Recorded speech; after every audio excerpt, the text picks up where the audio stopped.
Telugu popular TV ప్రేక్షకులందరికీ నా నమస్కారం. నా పేరు వెన్నాభట్ట నరసింహప్రసాద్. కథా నవలిక రచయితను. నేను రైల్వేలో ఉద్యోగం చేసి రిటైర్ అయినాను.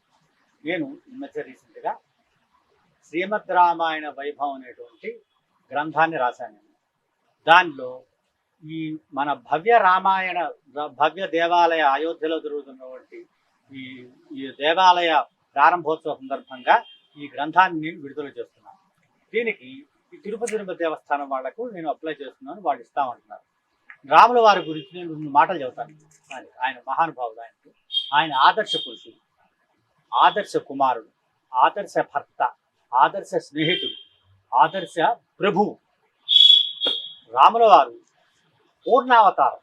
అవతారాలు దశావతారాల్లో రాముడు పూర్ణావతారం. అంటే మనిషిలాగానే ఆయన జన్మనెత్తి అన్ని రకాల కష్టాలు అనుభవించి జీవితంలో ఎలా మానవుడు ఏ విధంగా తన జీవితాన్ని గడపాలి, సమాజానికి ఎలా ఉపయోగపడాలి అనే ఉద్దేశంతో ఆయన ఆచరించి చూపించాడు. ఆయన భగవంతుడైనా కూడా ఆయన ఎప్పుడు నేను భగవంతుడిని నన్ను పూజించమని చెప్పలేదు. ఆయన మహానుభావుడు. ఆయన ఎందుకంటే ఆయన మహా గొప్ప చక్రవర్తి అయినా కూడా ఏకపత్ని వృత్తుడై కష్ట నష్టాలకు ఎదుర్కొని తండ్రి యొక్క మాటను జవదాటకుండా ఆయన 14 సంవత్సరాలు అడవికి వెళ్ళి ఆయన ఎంతో కష్టపడి ఆయన చేశాడు. ఆయన ఇంకొకటి ఏంటంటే, ఆ రామాయణంలో తండ్రి యొక్క మాట జవదాట అనేది ఈ నేటి సమాజానికి చాలా ఉపయోగమైనటువంటి మాట. చాలా ఆ రోజుల్లో రాజులు కొన్ని వందల మంది భార్యలను చేసుకునేవాడు. అలా కాకుండా ఈయన ఏకపత్ని వృత్తుడై ఉండి ప్రజల యొక్క సంక్షేమం గురించి, వాళ్ళ యొక్క ఆలోచనలు, వాళ్ళ యొక్క అభిప్రాయాలకు అనుగుణంగా రాజ్యాన్ని పరిపాలించాడు ఆయన మహానుభావుడు. ఇది మన దేశానికే కాదు, హిందూ జాతికే కాదు, సమస్త లోకాలకు, ప్రపంచాలకు అన్నిటికీ ఆయన యొక్క నడవడిక మార్గదర్శకంగా ఉంటుంది. ఏ దేశమైనా సరే, ఏ రాష్ట్రమైనా సరే, ఏ ఖండమైనా సరే. ఆయన తన భర్త అందరూ అనుకుంటారు రామాయణంలో ఆయన ఎవరినంటే కడజాతి వారిని జంబూకుడిని చంపాడు అంటారు. అది చాలా తప్పది. ఇప్పుడు రాజ్యం ఎలా ఉందంటే, ధర్మాలు అనేటువంటి యుగాల తరంగా మారిపోతుంటాయి. త్రేతాయుగంలో ఒక ధర్మం ఉంటుంది, కృతయుగంలో ఒక ధర్మం ఉంటుంది, ద్వాపర యుగంలో ధర్మం ఉంటుంది, అలా కలియుగంలో ఒక ధర్మం ఉంటుంది. ధర్మాన్ని బట్టి కాలాన్ని బట్టి ధర్మం మారుతుంటుంది.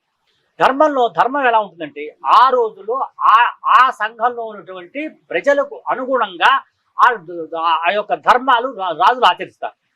శంభూకుడిని చంపినా, వాళ్ళని చెట్టుచాటు నుంచి చంపినా అది ఆ రోజుల్లో అది ధర్మం అన్నమాట. ఈ రోజులు ఇప్పుడు మనం రాజ్యాంగాన్ని రచించుకున్నాం. రాజ్యాంగం 75 సంవత్సరాలు అయింది. ఇప్పటికి 100 సార్లు మనం కరెక్షన్స్ చేశాం. అంటే ఏంటి, ఆ రోజు రాసినటువంటి వాడు తెలుగు తక్కువ వాడు కాదు, తెలుగు గల వాళ్ళే.